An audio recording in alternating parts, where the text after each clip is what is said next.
Good morning, I'm Maddie Jansen, and this is the podcast of 17 News at Sunrise. It's everything you need to know to start your day in about 15 minutes. The spirit of the Golden Empire. This is 17 News at Sunrise. Good morning. Right now at 5, the state of Kern County fair is in question, and not just for this year. Board members say unless something drastic happens, they may have to talk about canceling the fair forever. More from the emergency meeting last night. A memo sent to police chiefs across the state details possible plans for the governor to close state beaches and parks. When that decision is expected to come, still ahead.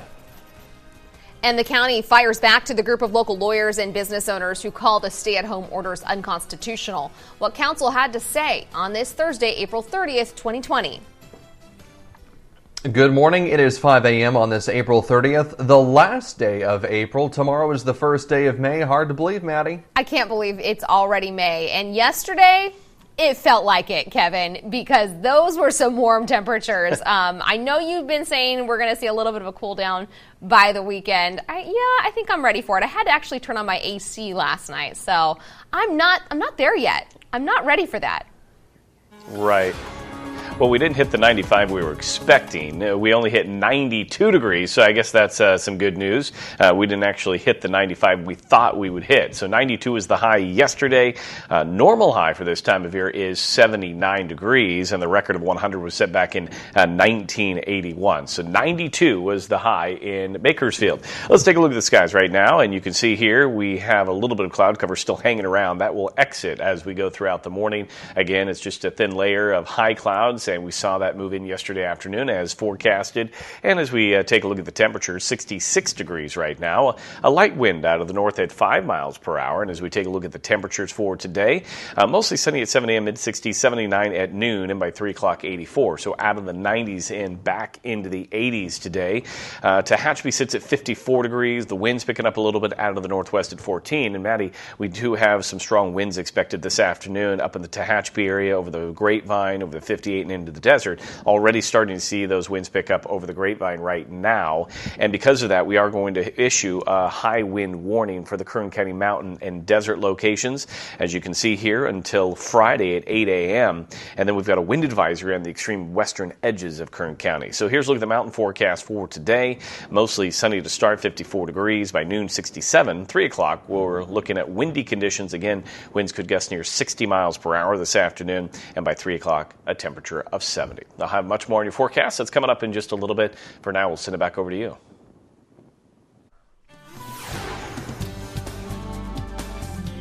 .502 now, and here's a look at the coronavirus numbers in Kern County. A sixth person has died from the virus. 3 have died in less than 2 weeks.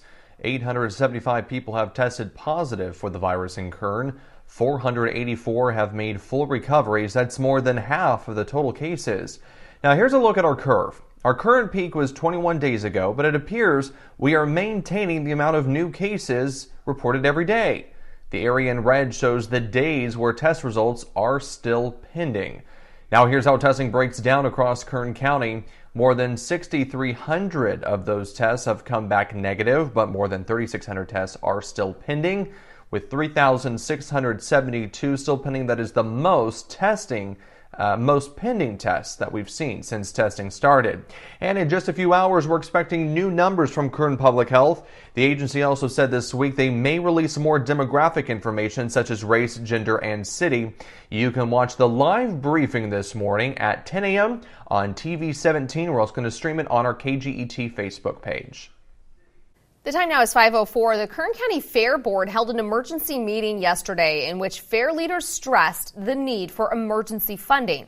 17's Aton Wallace has a recap. Yeah, here is the bottom line. The Fair CEO and the board members said without emergency funds, the Kern County Fair could close for good, not just this year, but forever. We are here for an emergency board meeting. Meeting via Zoom Wednesday, the board heard a report from Fair CEO Michael Alcott.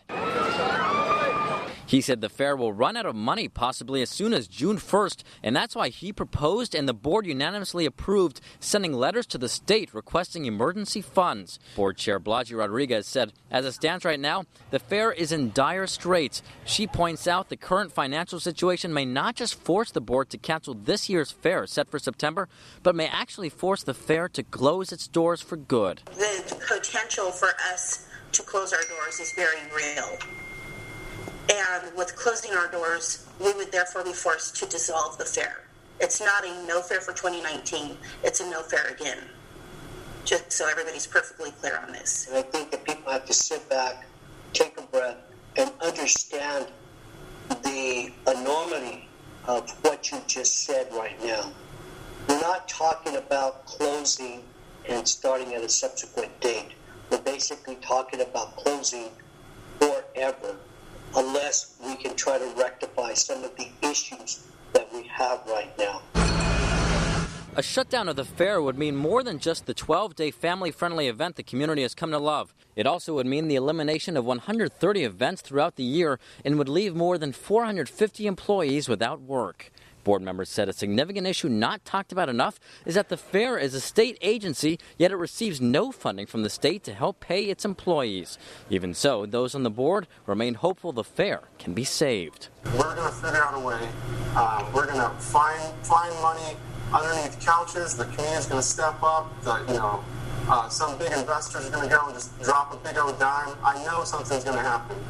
We will do everything within our power and in our ability and authority to try to keep this fair afloat.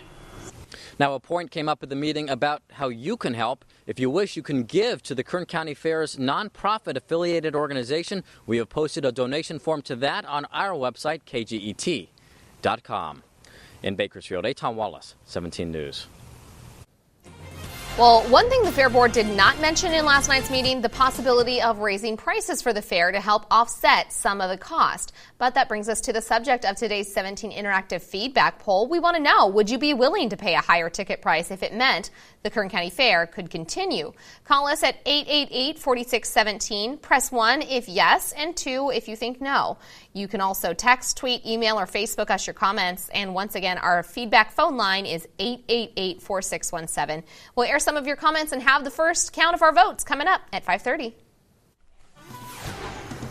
Happening today, Governor Gov Newsom is expected to order all beaches and state parks to close to curb the spread of coronavirus. That's according to a memo sent to California police chiefs last night. The closure would go into effect tomorrow. Many communities have already closed their beaches, but some of those open in Ventura and Orange counties attracted large crowds last weekend. That angered the governor, who called them an example of what not to do if the state wants to continue its progress in fighting the virus. Kern County has now responded after more than a dozen local lawyers and business owners sent a letter to the county saying the stay-at-home order is unconstitutional. The question at the heart of the issue is, when is the government allowed to step on people's freedoms for the sake of the public's health? The letter addressed to the Board of Supervisors asks the county to overturn the stay-at-home order. Among the 19 signatures, 6 are lawyers. Also represented are Mechanics Bank, 10 Star Farms, Inspire Salon, Carpet Outlet Plus, and Casey's Steakhouse, among others. I'm willing to do any of the guidelines that the health department sets forth, but we're ready to have the able-bodied, healthy Americans be able to come out and have a lunch, even if it's only 10 people in our building. The letter cites part of the health and safety code that allows officials to quarantine infected or likely infected people, but not the entire county. It also argues that the stay-at-home order violates the First, Second, and Fifth Amendments.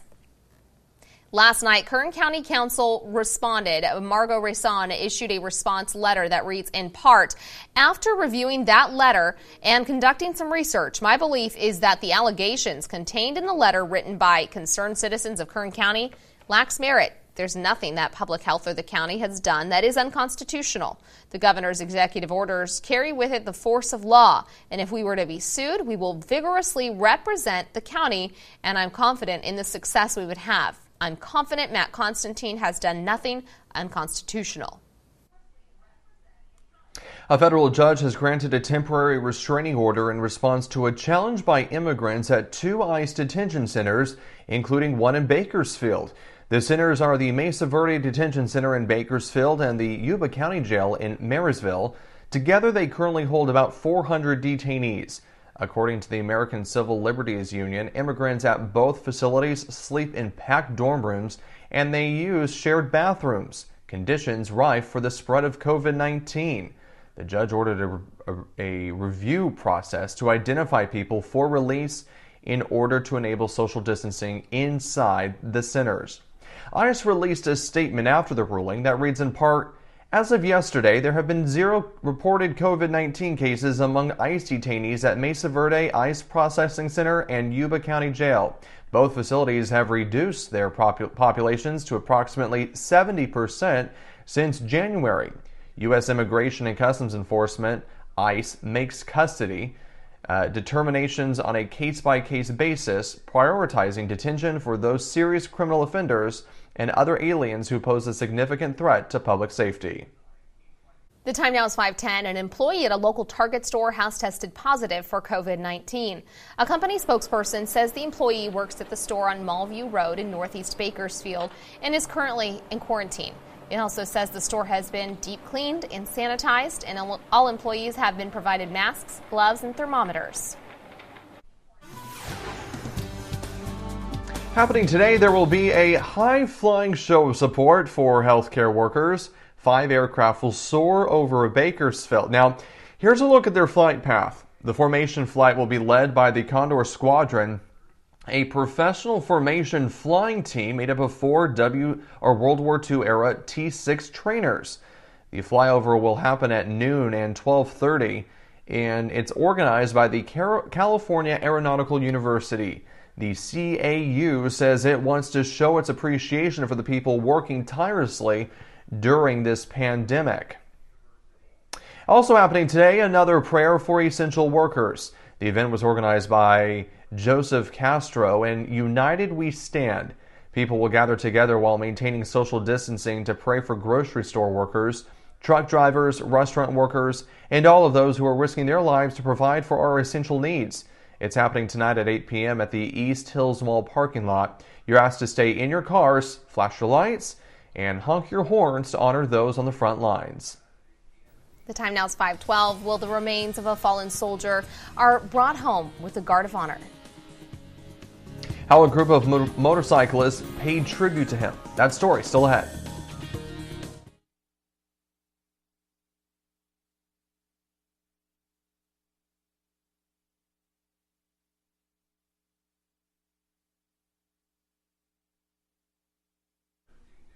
Welcome back. It is 5:21 and a special homecoming for a local soldier who died more than a year after a devastating accident in New Mexico.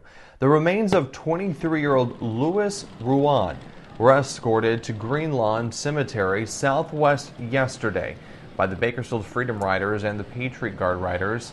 His family says Ruan graduated from Taft Union High School in 2015 and joined the Army the following year. He was stationed at Fort Bliss, Texas. Ruan's sister says he was in a striker accident in January last year while heading home from training. It's actually an honor and a privilege to be able to do that and show support from Bakersfield and show support for the family. Most important, showing support for the family, but also honoring the fallen soldier. That's the big part of it. Ruan's family says he joined the Army because he wanted a better future and to serve our country.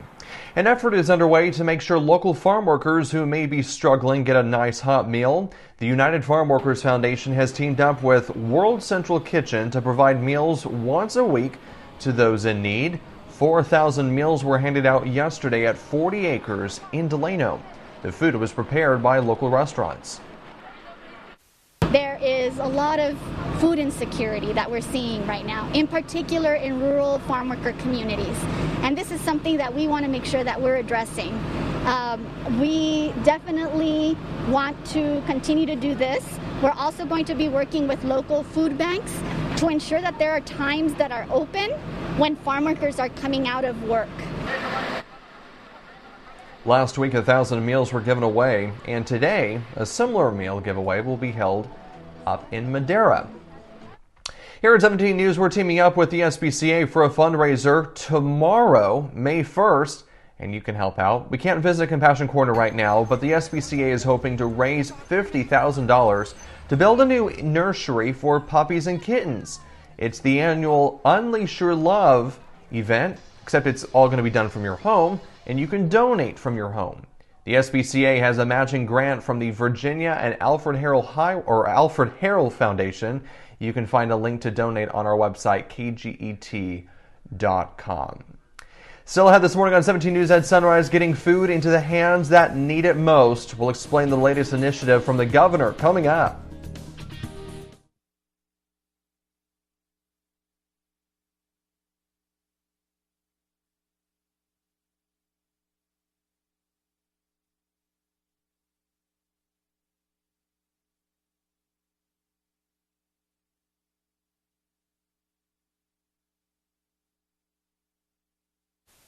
KGET Business Watch is brought to you by Grapevine MSP Technology Services, the Valley's leading IT service provider.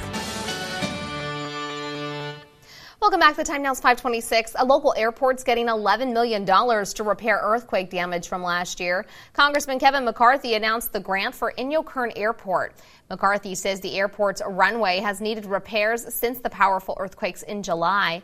The funds will be used to strengthen the runway's integrity, adding new supporting structures, pavement markers, and edge lights. More furloughs and layoffs are expected for businesses in Kern County. New warn notices were sent out to county officials yesterday. Those notices are required when employers make major adjustments that affect workers. Included in the notices are Golden State Drilling, which has announced 130 layoffs. Western Dental has temporarily furloughed 75 workers across several branches and also furloughed 9 employees at the Finish Line store at the Valley Plaza Mall. Some relief is coming to both food banks and farmers across California. Governor Gavin Newsom announced Wednesday a statewide partnership between the state's 41 food banks and 128 farmers and ranchers to provide 21 million pounds of fresh produce a month. The governor says another 200 farmers are interested in joining. Connecting California's farms, farm workers, connecting to the cause of our food banks, getting product and produce that otherwise would literally be thrown away as waste, and now providing a tax credit to the farmers of 15%. The governor also announced the federal government is helping California expand its CalFresh food stamps program. EBT card holders can now use their benefits at online grocery stores like Walmart and Amazon, providing more convenience and safety from COVID-19 for 2.2 million families. Another waiver from the federal government's CARES Act will also provide up to an extra $375 in what's being considered pandemic EBT for millions of children that would qualify for free or reduced meals at schools. Still ahead in our next half hour on Sunrise, the results from our homeless point-in-time count are in. Why officials say the numbers paint a hopeful picture.